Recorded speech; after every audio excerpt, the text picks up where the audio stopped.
Il y a eu énormément de tentatives d'union monétaire depuis 2 siècles. Elles ont toutes échoué à un moment où il y a eu une grande rupture financière ou une guerre, ça peut aussi arriver.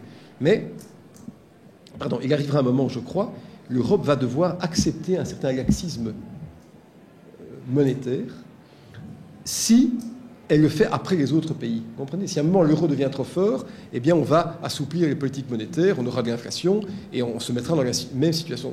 Donc on participera à l'immense mouvement. Mais il est clair que ce qu'on fait aujourd'hui, il y a des économistes qui sont atterrés. Enfin, vous savez, quand vous lisez Stiglitz et autres, ils disent « Mais qu'est-ce que vous foutez en Europe ? Vous êtes complètement fous.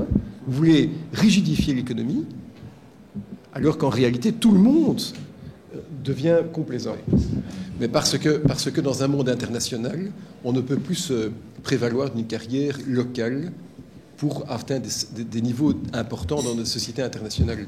Donc en fait, dans beaucoup de sociétés, ce qui se passe, c'est que les gens vont à l'étranger, et puis ils viennent retravailler dans leur pays, dont ils connaissent un peu le biotope, mais fort d'une expérience étrangère. Mais écoutez, les cadres étrangers qui ont été belges qui ont été à l'étranger sont très recherchés. Tous ne reviennent pas.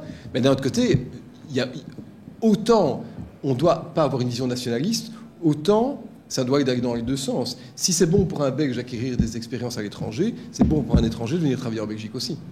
Et donc, il y a un brassage professionnel qui se fait. Je crois que la seule erreur, c'est d'avoir une idée nationaliste de l'emploi. Ça, c'est une erreur.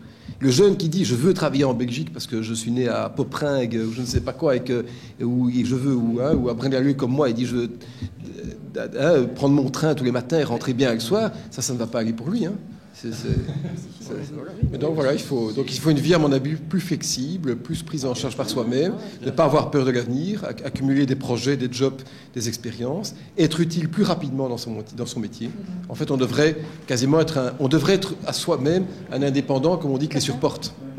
On rentre, mais accepter que l'entreprise ne soit plus un welfare state non plus, que l'entreprise ne soit pas comme great to grave, comme on dit, que ce soit. Il faut accepter. Il y avait